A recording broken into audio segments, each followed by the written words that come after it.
but trying to shut the event there. Lots of police now having donned their protective clothes. Police are there as well.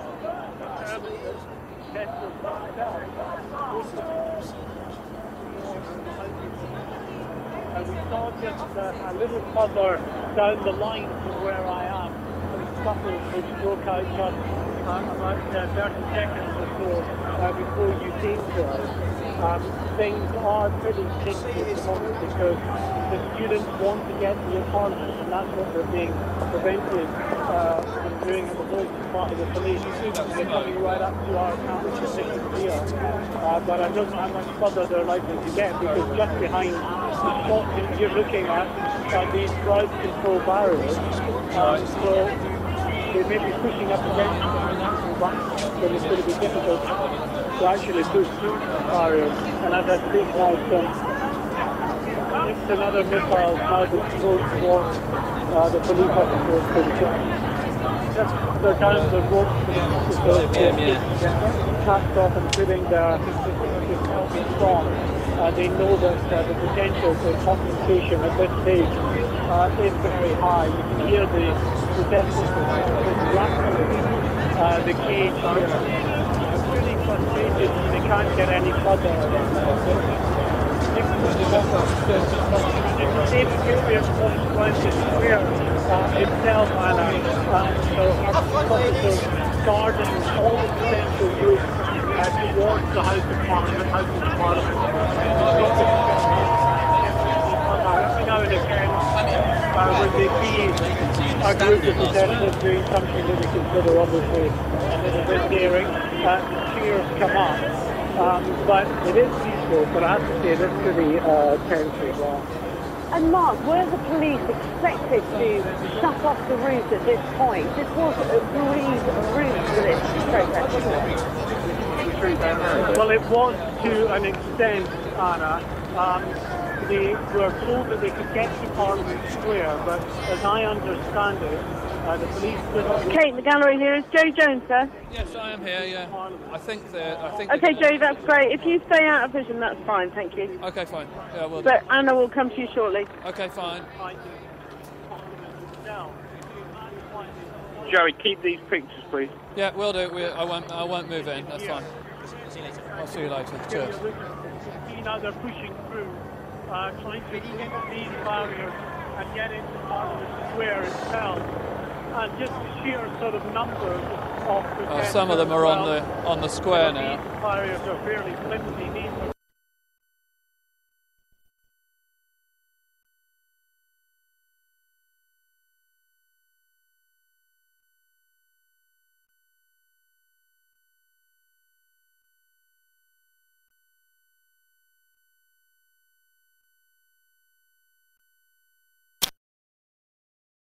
around Parliament Square and got onto the green, onto the grass of Parliament Square itself. That doesn't mean, of course, what's that? They're going to get nearer Parliament. Can we get someone to bring them down? Give someone a ring in the office and get them to bring them. Because they're going to want this shot perpetually. So. Well, I can hold the mic.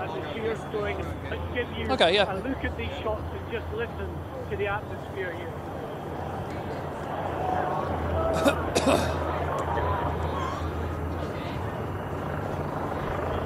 Well, as those pictures are breaking up a little bit, and Mark explaining there, and we can see on those pictures there, the students pushing down the barriers and making their way across the green. Let's cross to the other side of the green then. We can join Joey Jones, who's outside the Houses of Parliament for us. Joey, explain what you can see from there. Yes, well, from here, the student protesters are still about 100 yards away, but I can see them running towards the barrier and obviously onto the green there in front of Parliament. I can also see a number of police officers obviously holding their positions, but some of them running round trying to ensure that nobody gets through down the corridor next to Westminster Abbey. There is a lot of movement. There are some flares being thrown as well. And I think I saw one of the placards, the sort of handle or the piece of wood being thrown as well. But at the moment, obviously, the barricades that have been put up are pretty substantial. They have big reinforcements of police all around them. And it is holding, but I think that that the officers who are watching this will be watching it with a certain amount of apprehension, because they're obviously not managing to control it quite as they might have liked. Just the sheer weight of numbers is clearly extremely difficult for them. Yes, let's rejoin Mark White back on the other side of the green, and we can see flares being lit now, Mark White, and an awful lot of those students just streaming across the green now. Yeah, let's try and take a walk a little bit further down, actually, Anna, to try to get you a better view of what's happening. You see the horses coming on up? the green itself. It looks fairly chaotic in terms of the fact that people are running onto the green, but from a police control point of view, they would much rather have those protesters going onto the green itself, where they're reasonably contained, than actually getting anywhere near the Houses of Parliament. If Sid can just take a quick look behind you, you'll just see now how the officers in the last few minutes have donned their riot gear, their protection equipment. They're now coming out of the front of Westminster carrying their riot shields and just getting into position. Their big fear at this point is that those protesters who very easily managed to get onto Parliament Square to push those fences down could try exactly the same and try to get into Westminster itself. The barriers, the crowd control barriers that are in front of the police are much smaller than the tall that were just knocked over, and they could certainly be scaled by protesters who are determined to get over towards Parliament. I've seen a significant increase in police activity and a determination amongst those police officers as well to get fully kitted up with the protective equipment, with the riot shields and the riot helmets. They're now just getting into position across the front of Parliament, making sure that those gates into Parliament itself are reinforced. In the square now, in Parliament Square on the green, there is obviously a mass of people, many thousands of people now pouring onto the green, and inevitably I think they're going to start pushing at the fences right in front of our camera position here. They did to get onto the green. If they want to get further back down towards Parliament, that's possibly one of the routes they're going to take. In fact, if Sid can just take a shot, and well, you can see that's exactly what they're doing. Just the sheer mass of people involved here. These barriers are bending pretty quickly. I think the police will be watching these pictures with a growing sense of alarm, Anna, at what is happening here. There is many thousands more here than there was just last week with that protest, that demonstration which was contained up in Whitehall, and then of course the other one contained up in Trafalgar Square.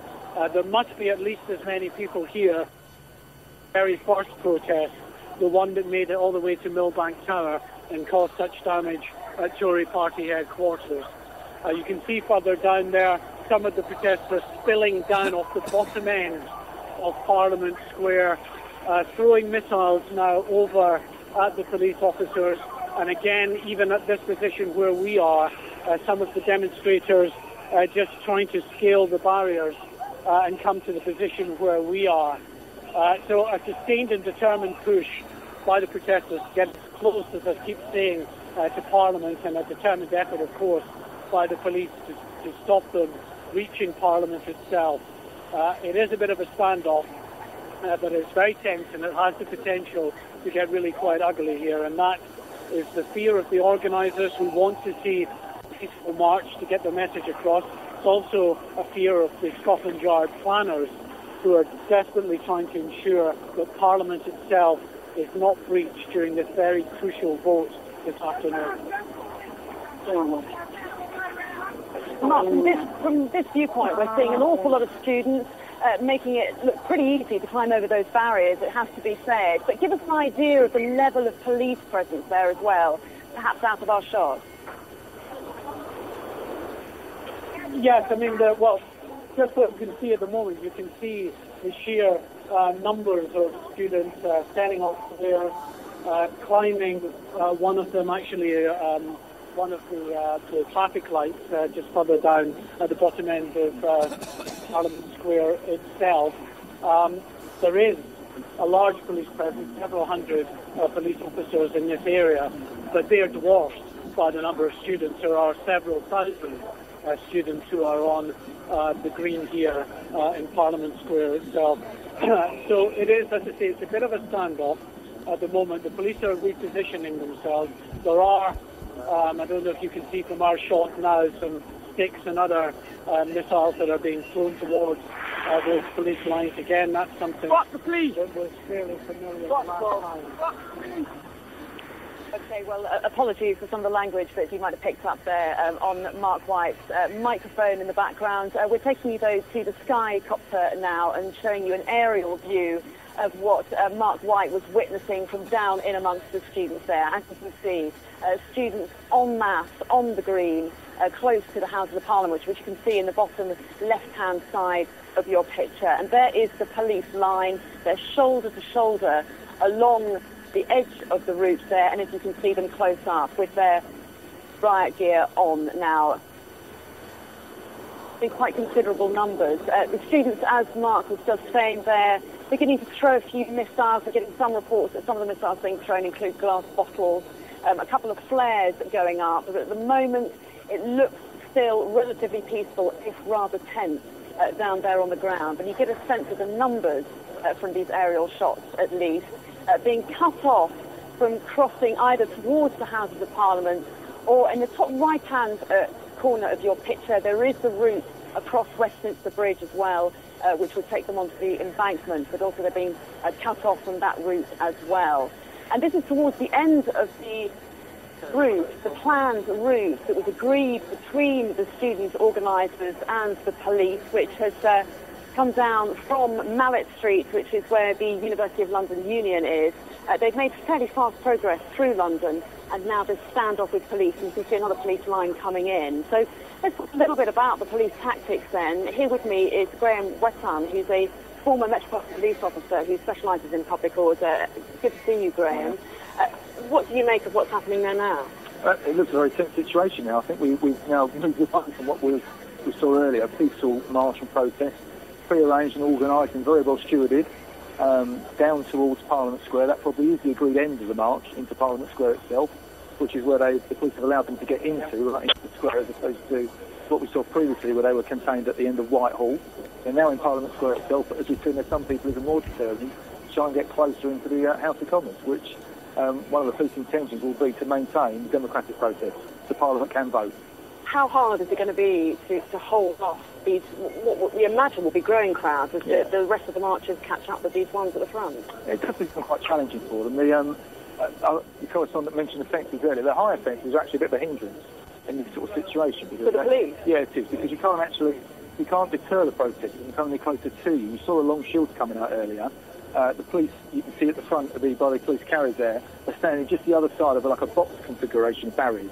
The barriers there are in like a box formation, so it gives you distance from the protester and yourself.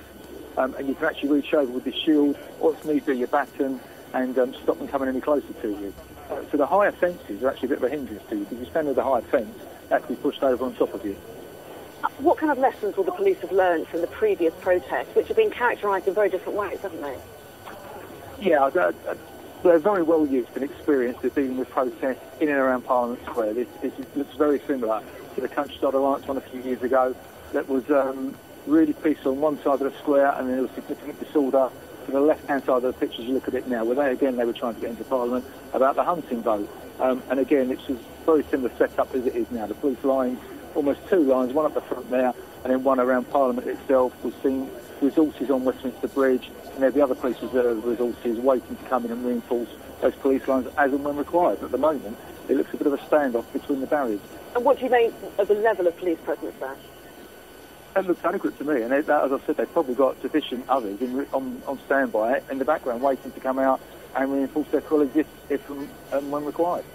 Really, they knew this process was coming. They had